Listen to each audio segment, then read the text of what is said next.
இருக்குல்ல, ஜெர்மனிக்கு பக்கத்துல இருக்கிறாரு. அந்த தேசத்துல இருக்கிற மலைப்பகுதி, ஆல்ப்ஸ் மலைப்பகுதிகள் கேள்விப்பட்டிருக்கீங்களா? ஐரோப்பா கண்டம் முழுவதிலும் பல தேசத்துல பரவி இருக்கிற ஆல்ப்ஸ் மலை பார்க்க ரொம்ப அழகா இருக்கு, மன ரம்மியமாய் இருக்கிறது. அதுல ஒரு இடத்துல நின்று கொண்டுதான் உங்களோடு நான் பேசுகிறேன். சரி, ஆண்டவர் எனக்கு என்ன வார்த்தை வைத்திருக்கிறார் அப்படின்னு நினைக்கிறீங்கல்ல? 1 கொரிந்தியர் 2ஆம் அதிகாரம் 9ஆம் வசனம், தேவன் தம்மில் அன்பு கூறுகிறவர்களுக்கு ஆயத்தம் பண்ணினவைகளை கண் காணவும் இல்லை, காது கேட்கவும் இல்லை, அவைகள் மனுஷருடைய இருதயத்தில் தோன்றவும் இல்லை. தேவன் தம்மிடத்தில் அன்பு கூறுகிறவர்களுக்கு ஆயத்தம் பண்ணி இருக்கிற ஆசீர்வாதங்கள். நீங்க இயேசுவை நேசிக்கிறீங்களா? உண்மையா நேசிக்கிறீங்களா? சொல்லுங்க. உங்களுக்காக உயிரையே கொடுத்த ரத்த சிந்தை மறித்து உயிர்த்தெழுந்த இயேசுவை நேசிக்கிறீங்க தானே? அப்போ உங்க மேல ஒரு அன்பு கூர்ந்து விசேஷமான காரியத்தை ஆயத்தம் பண்ணி இருக்கிறாராம். அதை கண் காணவும் இல்லை, காது கேட்கவும் இல்லை, மனுஷனுடைய இருதயத்தில் தோன்றவும் இல்லை. அது என்னங்க ஆண்டவர் எனக்கு ஆயத்தம் பண்ணின காரியம்?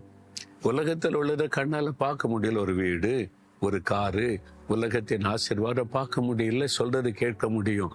இது என்னது அப்படின்னு நினைக்கிறீங்களா? இயேசு கிறிஸ்து மரித்து உயிர்த்தெழுந்த பிறகு பரலோகத்துக்கு ஏறி செல்லுகிற காலம். ஆண்டவர் இந்த மரிக்கிற காலம் வந்தபோது சீஷரை பார்த்து சொன்னார், நான் போவது நல்லது, நான் போய் உங்களுக்காக ஒரு ஸ்தலத்தை பரலோகத்தில் ஆயத்தம் பண்ணுவேன். ஒரு ஸ்தலத்தை ஆயத்தம் பண்ணின பிறகு நான் வந்து என்னோடு கூட இருக்கும்படி உங்களை அழைத்து கொண்டு போவேன் என்றார். பரலோகத்தில் அநேக வாசஸ்தலங்கள் உண்டு, என் பிதாவின் வீட்டில் உங்களுக்காக ஒன்றை ஆயத்தம் பண்ண போகிறேன்னு சொல்றார். அப்ப ஆண்டவர் ஆயத்தம் பண்ணது என்னது? பரலோக பாக்கியம். அங்கே பிரம்மாண்டமான இவ்வீடு நாம் வசிப்பதற்கு தேவன் ஆயத்தப்படுத்தி கொண்டிருக்கிறார். ஒரு ஸ்தலத்தை ஆயத்தம் பண்ணி கொண்டிருக்கிறார். அது எப்படி இருக்குன்னு தெரியுமா? சிலர் சொல்லுவாங்க, சில இடத்த பார்த்துட்டு, ஓ பரலோக மாதிரி இருக்குன்னு. பரலோகத்தை நீங்க பார்த்ததே இல்லைல்ல. உலகத்தில் உள்ளது அதோட கம்பேர் பண்ண முடியாது. அவ்வளவு பிரம்மாண்டமா கட்டாயம் இருக்கும். அங்கே வந்து தேவ தூதர்கள் இருப்பாங்க, பரிசுத்தவான்கள் இருப்பாங்க, தேவனுடைய மகிமை பைபிள்ல ஓரளவுக்கு அது காண்பிக்கப்பட்டிருக்கிறது. நினைச்சாலே நமக்கு ஆச்சரியமா இருக்கிறது. நம்ம கண்ணால பார்க்கல, காதால அதை பற்றி கேட்கல, ஆனா அதனுடைய மகிமை வித்தியாசம். அங்கே ஒரு ஸ்தலத்தை உங்களுக்காக ஆயத்தம் பண்றாராம். அதுதான் நிரந்தரமானது. உலகத்துல நமக்கு ஒரு வீடு தேவை, ஒரு வருமானத்துக்கு ஒரு வழி தேவை, அதுக்கான வேலை, பிஸ்னஸ், பல காரியம்லாம் இருக்குதுல்ல. நம்ம பெரும்பாலும் இந்த காரியத்தை முக்கியத்துவப்படுத்தி ஆண்டவர்கிட்ட கேட்டுக்கொண்டு இருக்கிறோம். ஆனா ஆண்டவர் நம்ம மேல் அன்பு கூர்ந்து நித்திய காலமாய் வாழ்ந்திருக்கும்படியான ஒரு பரலோக பாக்கியத்தை நமக்காக ஆயத்தம் பண்ணி வைத்திருக்கிறாராம். அதுதான் பெரிய ஆசீர்வாதம். பாருங்க, உலகத்துல எவ்வளவு காலம் வாழ முடியும்? இது நிலையற்றது, கொஞ்ச காலம், அவ்வளவுதான்.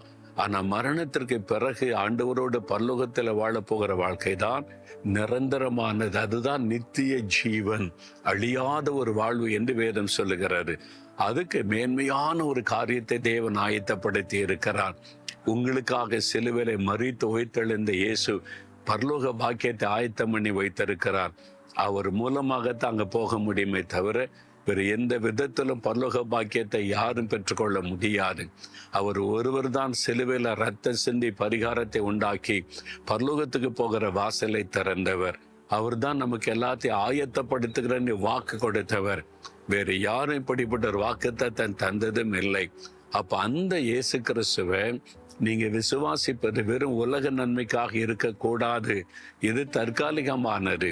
ஆனா நிரந்தரமான தேவன் ஆயத்தம் பண்ணி கொண்டிருக்கிற அந்த மகிமையான காரியத்தை வாஞ்சிக்கணும், அதை விரும்பணும், அதை விசுவாசிக்கணும்.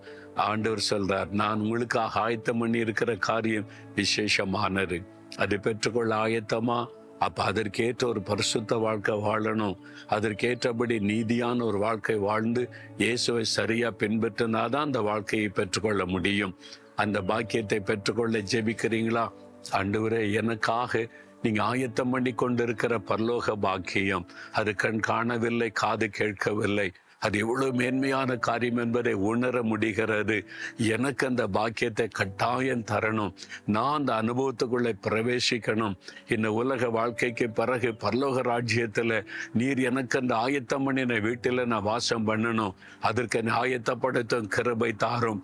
இயேசுவின் நாமத்தில் ஜெபிக்கிறேன் பிதாவே. ஆமேன், ஆமேன்.